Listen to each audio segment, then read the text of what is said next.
Hey, what's up guys? I'm Vortak and welcome to RimWorld Alpha 14. Today is the day RimWorld finally comes out on Steam and I have been so excited. So I wanted to do just a short run through of RimWorld. We'll make it last, the series last as long as the run lasts, which probably won't be much time because I end up dying a lot in RimWorld. But I wanted to check out the new scenario system today, so we're going to go right into a new colony and hit up the Rich Explorer. Now, normally in RimWorld, you crash land with 3 colonists, you have a decent amount of supplies, all these 3 people have different skill sets, and you try to survive as long as you can with those 3, and eventually try to make it off the planet. Well, now you can actually go to a scenario editor and make your own scenario. There are 2 extra ones here to pick from to kind of get you started. There's the Rich Explorer, who starts off with a whole bunch of money, a decent amount of resources, but he's all by himself, and he can do a little bit of everything. So that's probably what I'm going to choose, because I'm really interested in seeing how that goes. But the other one that I'm kind of interested and curious about too is the Lost Tribe, which five of you managed to escape, and it's time to... They're destroyed by great blood machines, and they manage to escape, and it's time to build a new home. Great blood machines obviously being some kind of turret or spaceship that they don't really quite comprehend because they're so primitive. You can see they start with a lot more primitive stuff, whereas the Rich Explorer has some glitter world medicine. They have some herbal medicine. So these are some of the things you can do in the scenario editor. And I'm very excited because this has been RimWorld. Up until recently, it's been the crash-landed scenario. So we're going to do this. I'm also going to today talk about some of the other features that they've added in RimWorld. There's a ton of them, but we're going to touch on a few that I really enjoy personally. My storyteller will be Phoebe Chillax, so we can take some time to learn our new Rich Explorer and how he works and not get attacked right off the bat. We're going to make the seed Vortak, if you guys want to follow along. Generate the world, and as you can see, the landing site and generate world is all in one menu now. You don't have to generate a world and then make a colonist, so that's pretty cool. We're going to land, I think, in just a tempered forest because it's nice. It's kind of down middle of the road. There's going to be resources to mine. It's not going to be too cold. It's not going to be too hot. There's seasons. There's other options too, of course, but this is where I want to land. Decent growing season, decent elevation. So yeah, we get granite and marble and slate, so good stones there, granite being like I think the best one you can get. So let's select that landing site and get our colonist chosen. So we can randomize this guy, but ultimately he can do a little bit of everything. His name is Rick. We're going to change that here in a second. I like his stats starting out. I need someone who's good at construction ultimately because no one's going to be here to build shelters or anything. It's going to be him all by himself. Not only is construction a level 3 here, he has a knack for it. He can learn this a lot faster than normal, so that's really helpful. He's not incapable of anything. He doesn't have any health problems. He is a fast walker, which is nice. Trigger happy, which can kind of hurt. And then psychically hypersensitive. So if any kind of psychic drone happens, it says psychic sensitivity plus 80%. I'm guessing this will totally cripple him. So let's just hope we can get more colonists here. So if any kind of psychic thing takes this guy out, we won't lose our colony. We're going to go ahead and name him.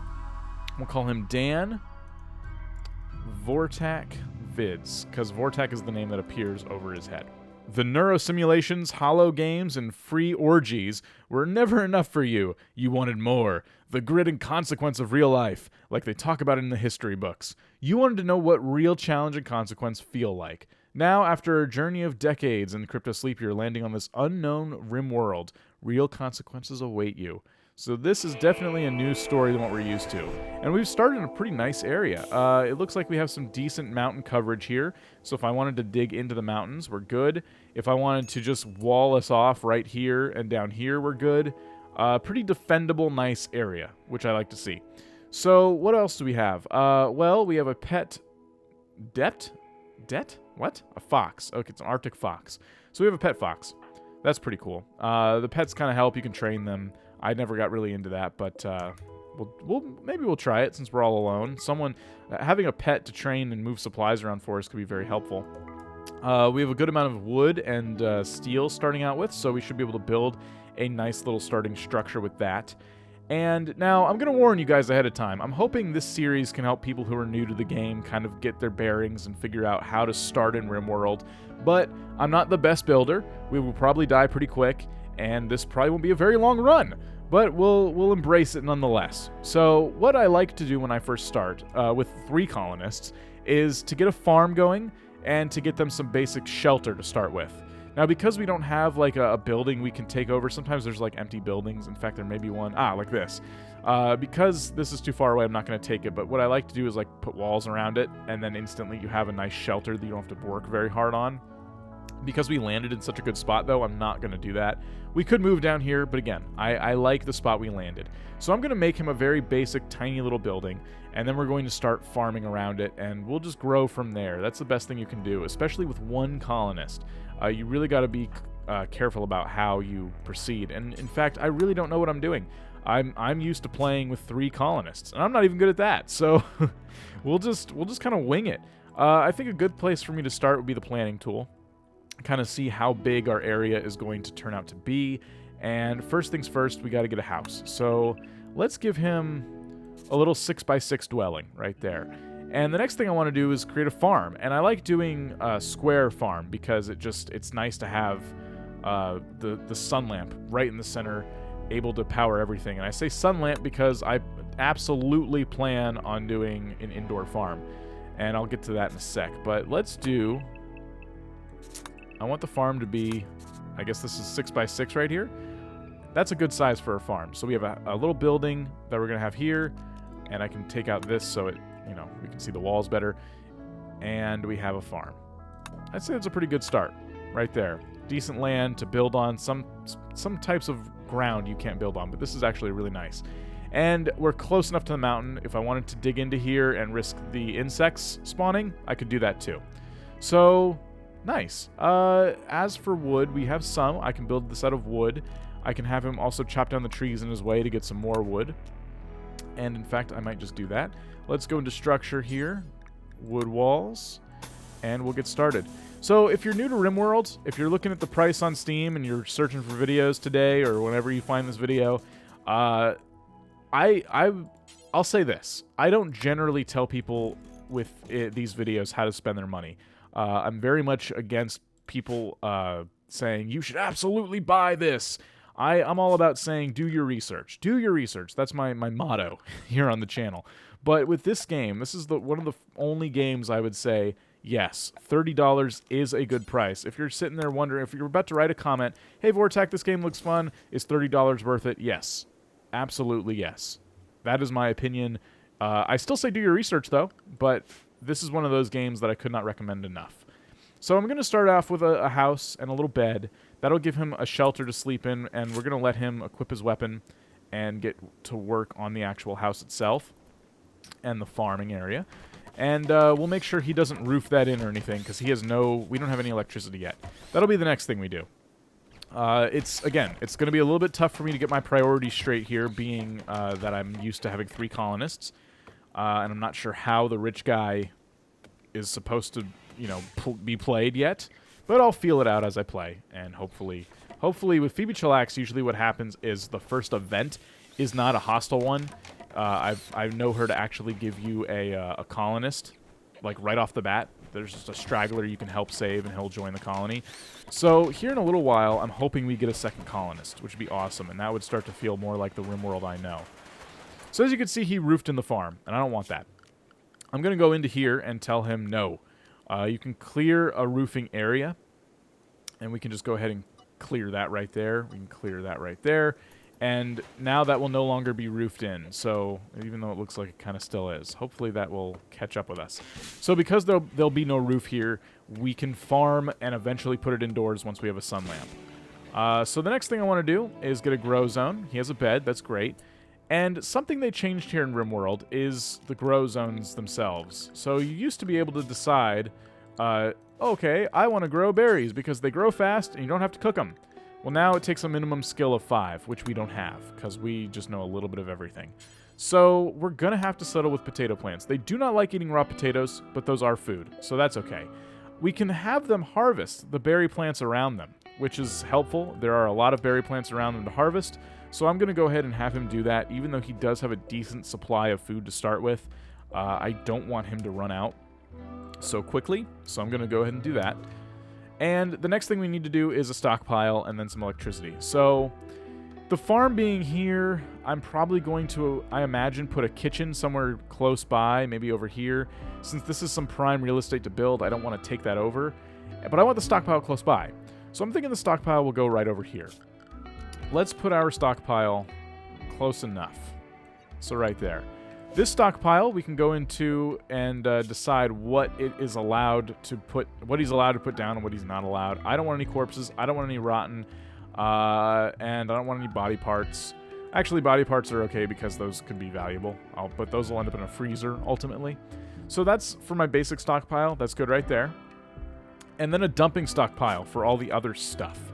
Where is that? Dumping stockpile. We want that kind of far away so he doesn't have to look at it all the time and get bummed out by it. Because we're going to put corpses in there. We're going to put chunks, broken weapons, and rotten. It kind of did the opposite of what I did here, so that's nice. And now he can start, once he starts growing his potatoes, he can start moving stuff around. And that's where the fox could come in if we train it. And he is getting started on planting, so that's cool. Now, while he does that, I'm going to tell you about some of the other little things, aside from scenarios that I noted down. There's a ton of updates, by the way. All of that linked down below. Some of the better ones that I was very excited about are hives.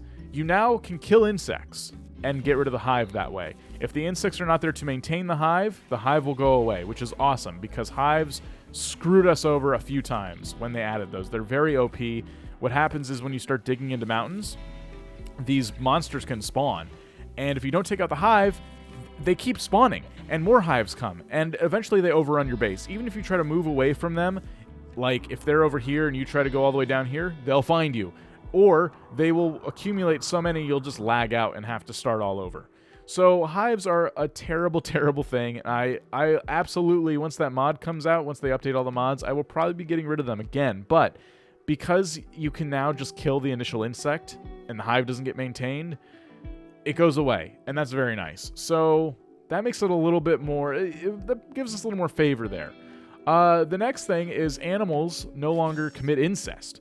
So if you want to start breeding turkeys, let's say, like if I managed to tame these turkeys and start breeding them, I couldn't breed those turkeys with their kids. So we would have to bring in more turkeys to fill out the gene pool, which makes things interesting. In addition, humans will commit incest. So watch out for that. That is a bit of a twist there he added.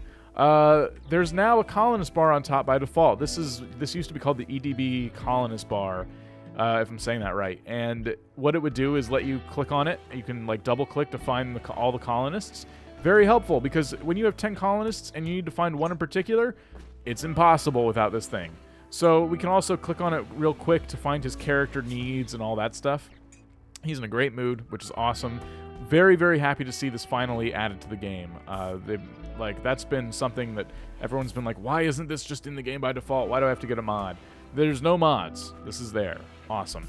And then finally, one more I jotted down. Holy crap, what is this? Megatherium? I can't even say it.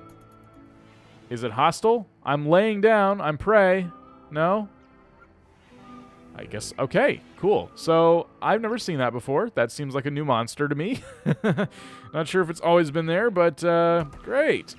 So yeah, lots of hostile animals. The last thing I jotted down was trading. You used to have to like drag the numbers to the left or right when you were in a trade window. Now you don't have to, which is, you guys have no idea. Like, that was so frustrating. Now you can type the number in. So excited about that as well. Those are just some of the updates. So we have our potato farm grown. He's taking some time to move everything into storage, and this is a great start. I'm optimistic, as is he. I can now go ahead and hunt animals. I can do research. I can do all kinds of stuff. What I think I need to do is, he has 35 survival meals and 160 berries. I'd say he's pretty good on food. We need to worry about just progressing in the game. So first things first, he has no lights. He has no electricity. Like I said, the next thing we got to focus on is electricity. Let's go to power. And what do we have? So I can do a fuel generator. There's plenty of trees, and these are very efficient. We can, as long as we have trees to cut down, we'll have electricity. Or there's solar panels, which I like better because they don't deforest all of your trees. And I can use the trees for building materials, which is dangerous because they can catch fire. But overall, I like using wood as a building material because fires don't happen that often. said the guy who's going to have a fire in the next episode. So I think we'll put some solar panels kind of nearby. Let's put them... This is still good real estate. All of this is good real estate. I say we're going to put them near our dumping stockpile. We're going to start with 2. That's going to be a decent amount of power. And I can also go ahead and do wind turbines right off the bat as well, which I kind of want to. There's a lot of trees I got to cut down if I do this, though, and I don't really have the time. Let's just keep with solar for a little bit.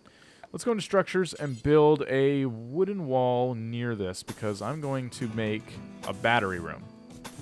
Now, battery rooms are nice because you can just keep it separate. You can decide how your power grid is going to work away from the rest of the base.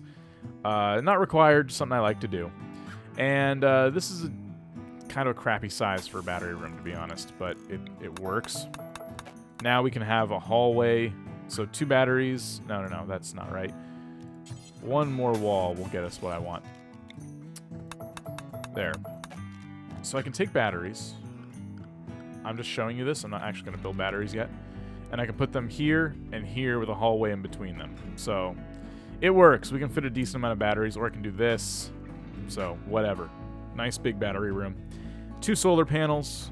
And then we can get some power conduits run from the solar panels up into the base. Get ourselves a sun lamp soon. Get ourselves some light so he'll be more comfortable. And that's a decent way to do your power. Actually, the one thing I screwed up here is there's a battery room. So a better way to do your power would be to drag your power conduits like so. And put our walls back. That would also help. And because it's wood, this is a terrible, terrible idea, but we're just going to do it that way. There's our door. Batteries will go here. Come out. Power the room. Great. So that's his next project. He's going to get some sleep and start on it in the morning. I've noticed another small change here in RimWorld. The power conduits, when they're built, now show up as blue. So they used to show up as blue if they were on the power grid, but I don't have any power source. So I think that's just a new thing. See how these are blue? I'm not sure how I feel about that. It wasn't that hard to tell if a power conduit was built or not, but I guess they wanted to highlight that more. So, whatever. That's an update. So there's that. Visitors. What do we got going on? Oh, I just canceled the notification. Well, I'm sure they'll show up. With visitors, we can trade, and because we're so rich, we should be able to actually buy some decent stuff right out of the gate. And once he gets this other solar panel hooked up, this will be connected into our power grid. It'll fill the battery.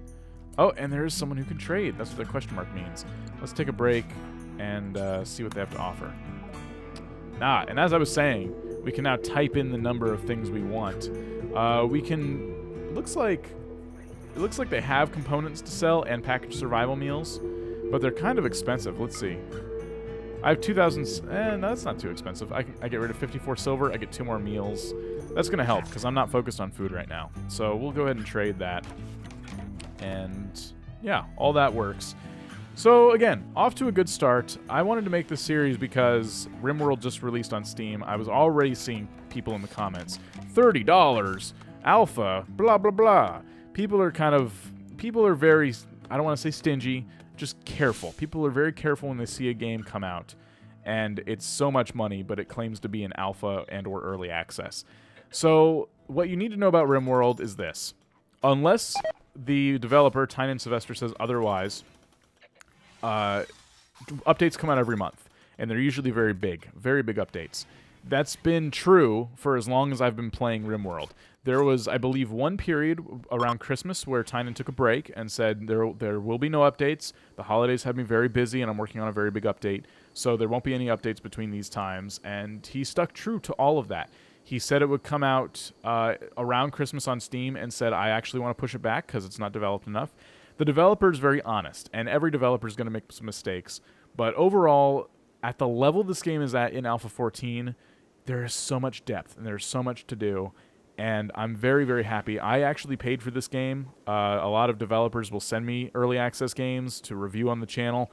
I paid for this one. This is not one I was sent. And I'm being honest when I say this is a game that if you see a game that looks like this and it's $30, I can see why you're skeptical. but give it a chance. Do some research. I think if you like games like Dwarf Fortress and the other ones that this one's inspired off of, you will love RimWorld. It is so much fun. So I hope you guys give it a chance. I hope you guys give the series a chance. We're just going to do one run. As soon as this colony's over, I'm going to take another break from RimWorld because I just have so many games I'm playing right now, Rising World being one of them. If you want to see that, all those links are down below to what I do here on the channel where you can see RimWorld. But we will call this an episode. In the next episode, we will try to get him a little bit more efficiency. We have electricity now. We're going to get him some sun lamps. So he can do some indoor growing, because once winter comes, we're going to need that. Some lights, and we're going to get some crafting done. We're really going to take a look at the next steps to surviving in RimWorld. So I want to thank you guys so much for watching. Leave a like if you've enjoyed. If you have any questions, let me know in the comments down below. I'll try to get to as many as I can. And I will see you guys in the next episode. Thank you so much. Catch you later.